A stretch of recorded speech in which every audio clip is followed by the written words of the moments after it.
My dad was one of the most fearless people that I ever met. He not only wasn't afraid of anything, but he actually would look at a challenge with excitement and enthusiasm. He wanted to not only overcome whatever obstacle it was, he wanted to do it better than anybody ever had before. And it didn't matter if it was something minor or something major. He would make everything into an event. If I had to pick one word to describe Dad, it'd be passionate. He was just a passionate guy. As a kid, it made you invested in his life and really care about stuff that he cared about. And it wasn't just with big things like music or politics. There would be small things that he just had this capacity to really be passionate about, like fantasy football or Secretariat or a song that he just heard. He just had this passion for life. And it was infectious and made you want to care about the things that he cared about. And he brought that to a lot of the facets of his life. Some of my happiest memories with our dad was our trips to the zoo as kids. He would take us to see every single animal that was there. He just had such a great love for animals, and did a good job of giving them their own personalities. And the hippos, he would take us to the hippos at the very end. He'd save the best for last, and we would spend so much time watching them. And now looking back on it, it's amazing how his love can be passed on to us. We just kind of like knew each other, like we didn't even have to talk. We would just like look at each other, and we knew, that we agreed on everything, and really hard to talk about this. I suppose there's a lot of stories that I was painting the trim on the house one time, and he and Michelle were real little. And I didn't put the lid on the paint can. It was one of those big 5-gallon buckets. And I just laid the lid on there, and they came in for lunch. And then after they ate lunch, I got down and went outside. And when I went out, oh my gosh, they'd gotten into that paint. Oh, Lordy. Michelle was standing in the bucket, and your dad was scooping the paint out over her head. Some of my favorite memories of Steve are when we were teenagers, listening to music and hearing him talk about his drag racing. Steve was really good at drag racing. He loved to talk about it. He loved to talk about how much fun he'd have, and always proud whenever he brought home a trophy. In the businesses that he ran, he was always successful and did such a fantastic job with the painting company. And also when he went up to Idaho and ran the pool league there, he was the commissioner of the year, or rookie of the year, the first year that he was ever running a pool league. And that was just the way he was with everything. He was going to do everything to the best of his ability, and he had faith in himself that he knew that he could do it.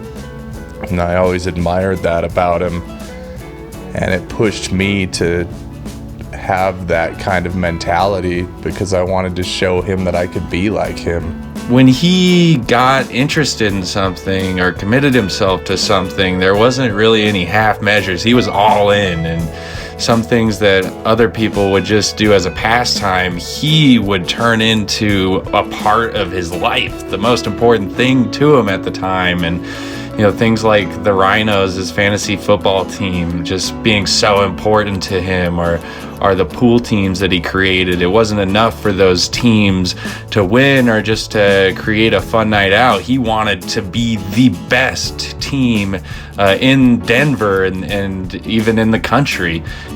Of course, Casa Bonita is one of the fondest memories I have with him. He loved it there, and we loved it there. And I remember being young and him taking us, and it was so much fun. And then it was neat because when he ended up being a grandpa to his 4 grandsons, that would be the place that we would all still celebrate our birthdays, but then also the boys' birthdays there. Some of my favorite memories of Dad are from the Cherbourg when I was a pretty young kid in the early 90s, and I just remember having so much fun with him over there, watching Jeopardy. And one memory comes to mind.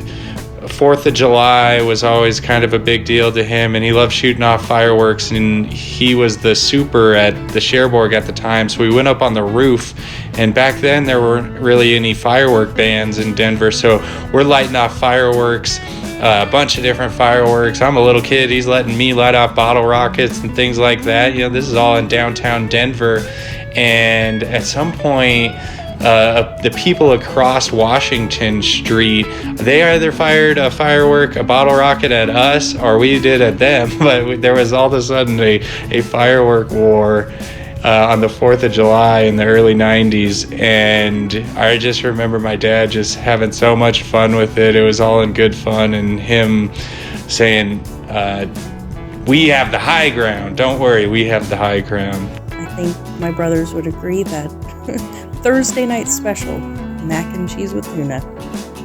He always had Thursday night special, and then I can't remember the exact day, but The Simpsons was a big deal for us to watch with him, and he would watch Jeopardy to follow, and we knew how smart our dad was. He always got the answers right, or 90% of the time he did. And in the bonus round at the very end, if he guessed correctly, he would then get us a candy at the gas station or reward us in some sort of ways.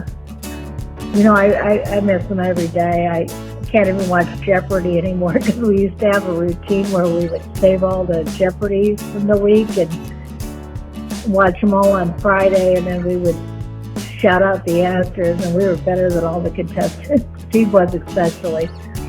Dad was just really compassionate with us kids, and I remember when I was first diagnosed with Crohn's disease and after my surgery, and him waiting for it all and coming in afterward and just sincerely looking me in the eyes and teary-eyed, just saying, I wish I could trade places with you. I wish I could take this all on me. And there was no doubt in my mind that was true, that if he could, he'd trade places and take all that pain away. He was a kind-hearted person. He genuinely cared for people. He'd get emotional very easily and be very sentimental about the smallest things sometimes.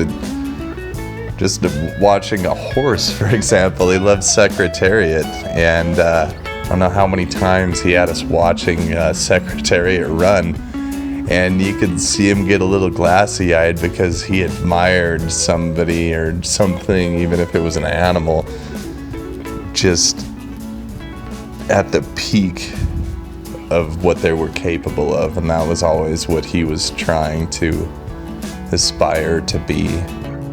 He made sure we grew up with great memories, like sharing his love for music by playing his favorite records for us, taking us to Showbiz, or now Chuck E. Cheese, to Harvey Park to feed the ducks. He volunteered at all of our school field trips. He took us on bike rides down the Platte River Trail. He took us on a trip to California to visit Disneyland and the ocean. We went on trips to Lakeside Amusement Park, spent our birthdays at Casa Bonita, went to the racetracks in Erie and Fort Morgan, Spent Sundays at Great Grandpa's watching Dale Earnhardt beat Bill Elliott because, well, of course, Dale was the best. I didn't know how to shift the stupid car. It was a little Morris Minor. And he was just a little boy. And he's sitting there watching me, you know. And I'm trying. Well, I didn't have it in the right gear. And so this little boy says to me, "You want me to do it? I know how." I don't know if he did know how, but he was getting tired of watching that.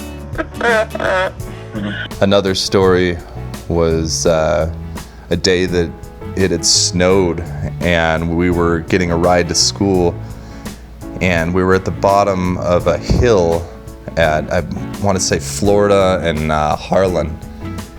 And it was so bad that all of these cars were just stuck on the side of the road with no hope of making it to the top. It was just far too slick.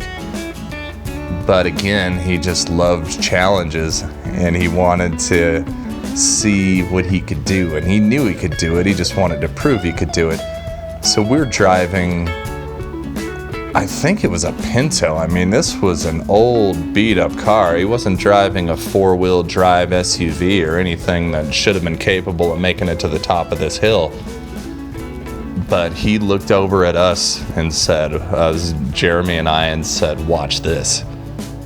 And he starts driving like sideways almost, like somebody, if they were walking up a slick hill, they would walk, sideways to try not to slide down. He's driving the car a little bit forward and then backing up a little bit, and he'd slide down occasionally and he'd come back up again and he'd go in reverse, and he's just zigzagging across the road.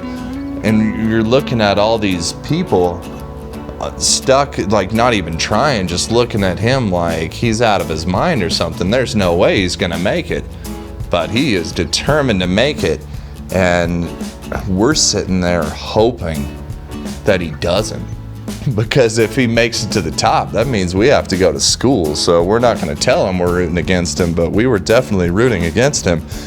But sure enough, just little by little, it was a big hill. He somehow, some way made it all the way to the top of the hill, and you could see how proud of himself he was. And we look back and we just see all these cars beached on the side of the road with no chance. And here we are, and we're happy for him, but we're also very disappointed that we're about to go to school.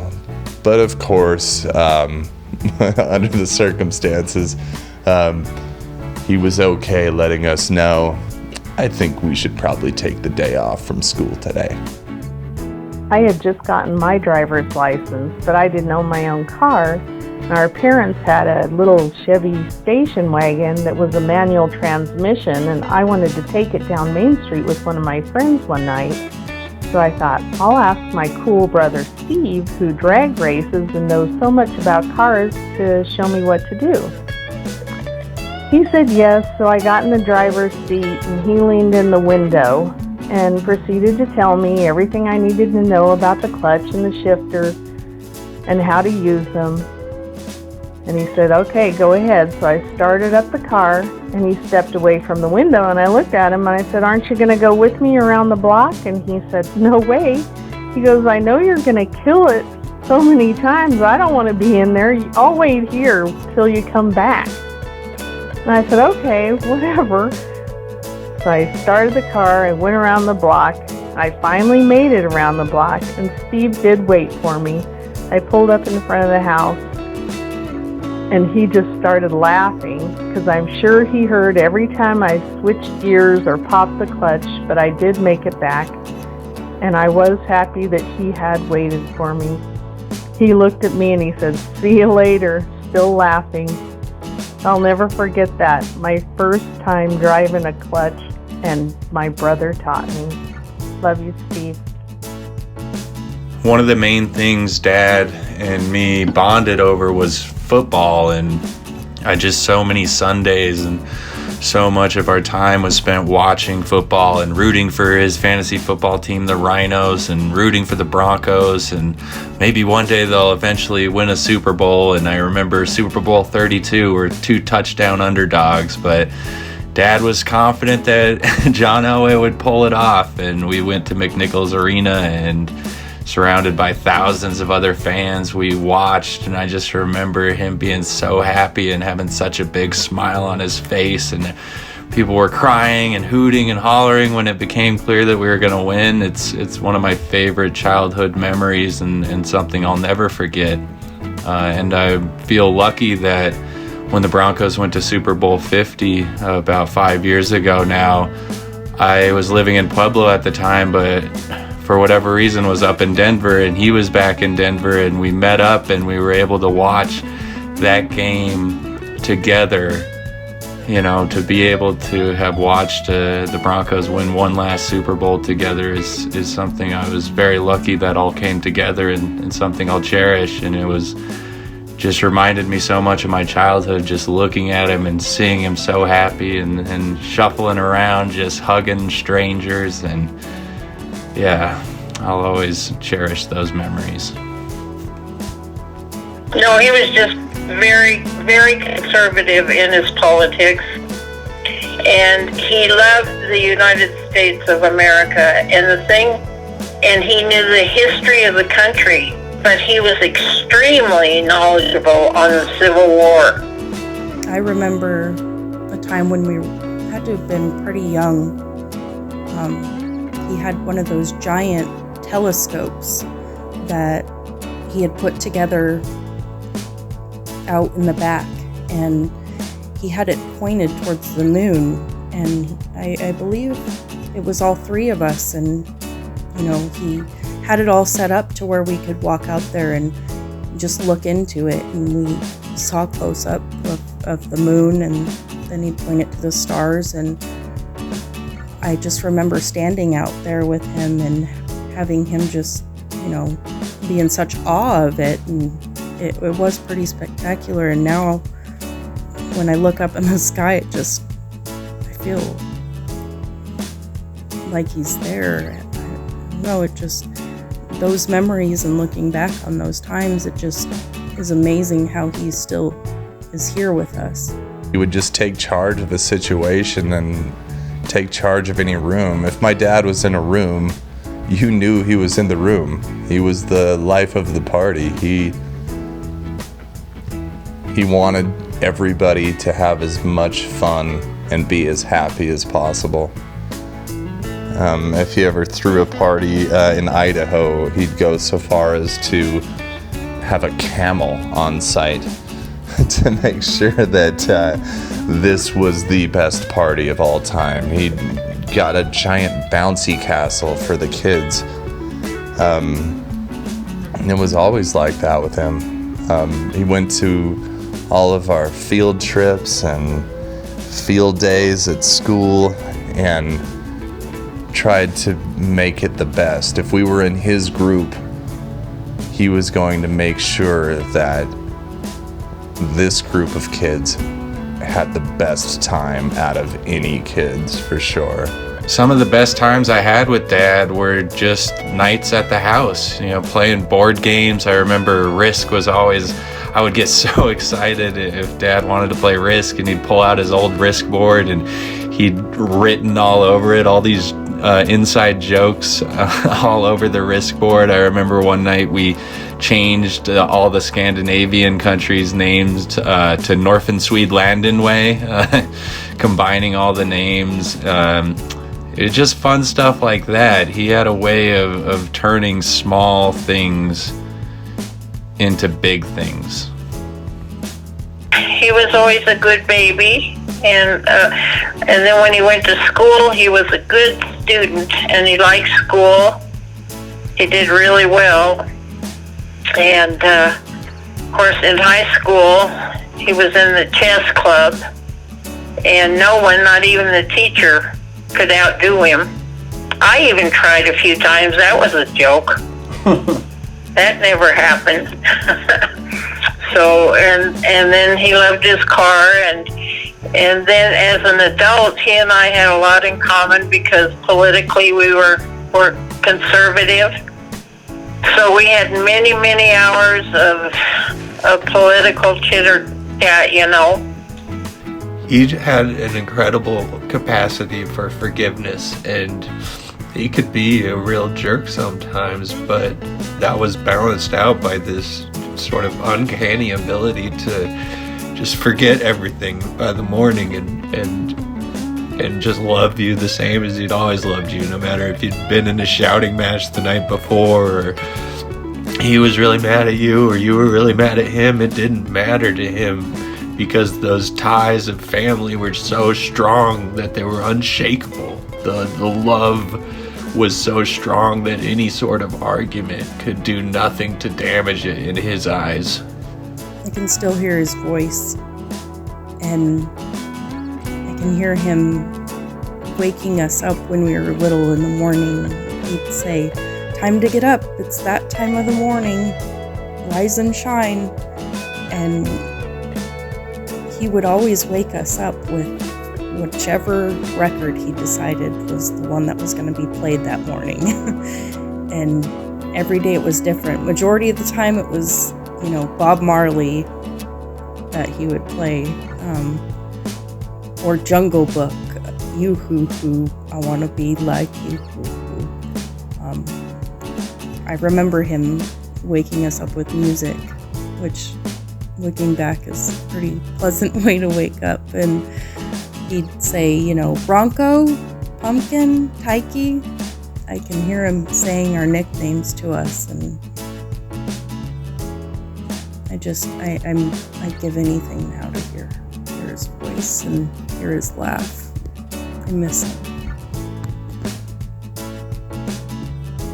I mean, I'm a good person, but, he would just absolutely hammer it home that you're a fantastic human being.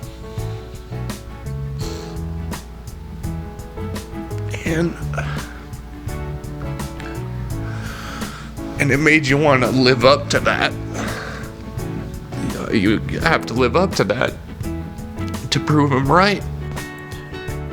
Looking back on things and thinking about Dad, it makes me realize how much of myself and how much of some of the best things about me come directly from him. The reason I love history and have studied history is because he loved history, and the same with football and movies and music and comedy, and so much of the things that I feel like define my character and define my personality are from him. And in that way, there's no place I can go that he won't be with me. He's with me every day, everywhere I go. There's no taking that away, even if he's not around.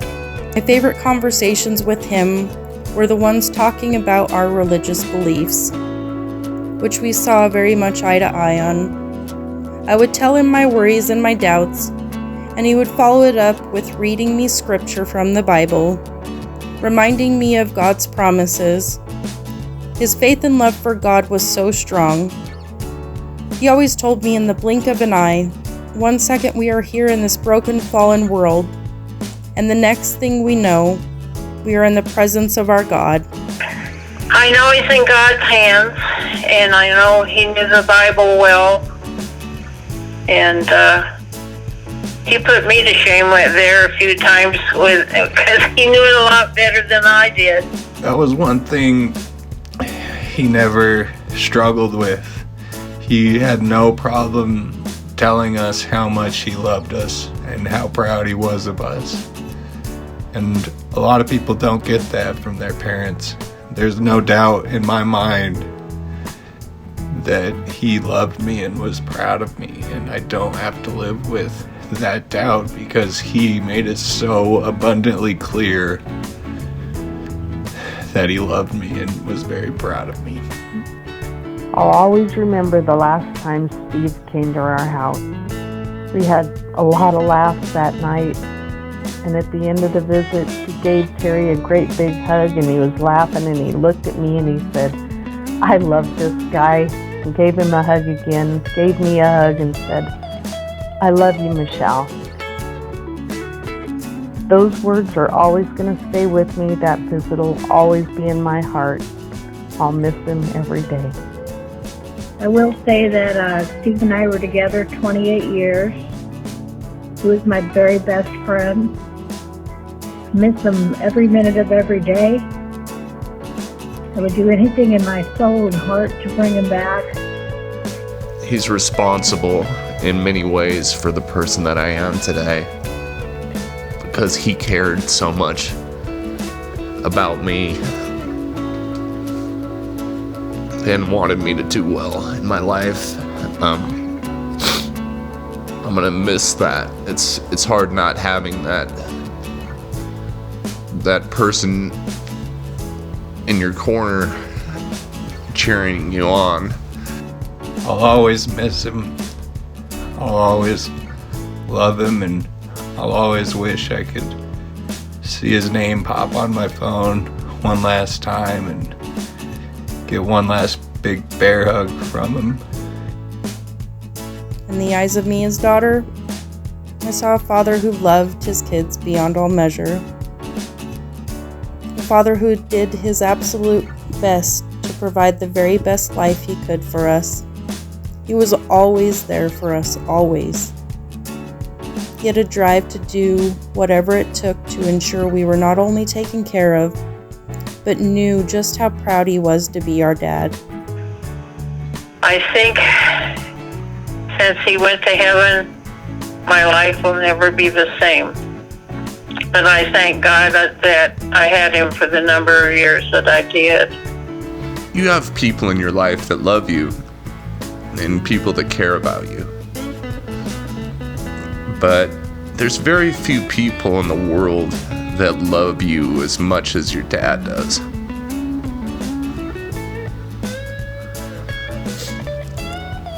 And when you lose that, it definitely hurts. It hurts a lot. But it also feels good to know that I was fortunate enough to have a dad that loved me so much that I knew that I knew that I lost that. I miss him so much, and I love him so much. He's my one and only. Always will be. My best friend, my soulmate, my husband. 28 years. Love you, babe. If you're out there listening. I find peace in knowing he is with our Lord and Savior. I know that this is not goodbye for us. We will see our dad again one day. Daddy-o, thank you for giving us the very best life you possibly could. I will forever cherish every memory I have with you. Words cannot begin to describe how much I miss you every day and how broken I am without you here. I would give anything for one more of our phone calls, one more of your hugs, or even to hear your laugh, your voice. I rest in knowing you are in heaven and have faith in knowing you are still with us in spirit. I am certain the day God took you home, he said, "Steve, job well done." I love you, Daddy-o. Love your pumpkin. I don't think there'll be a day that goes by that I don't think of him. He's just such a huge influence on my life, on my beliefs, on everything that I do. And I think that's why part of the reason it's so hard is because it's hard to lose someone who made you who you are. Thanks for always being there. Thanks for always supporting me. Thanks for loving me unconditionally. You were my protector, my role model.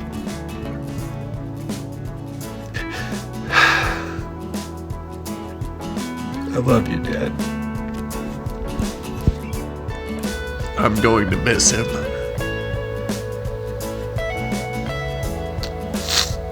I'm gonna miss him so much. But I know that he's with me. And that he's a part of me. And he's within me. And everything about who I am and what I am carries a piece of him with it. And I love him.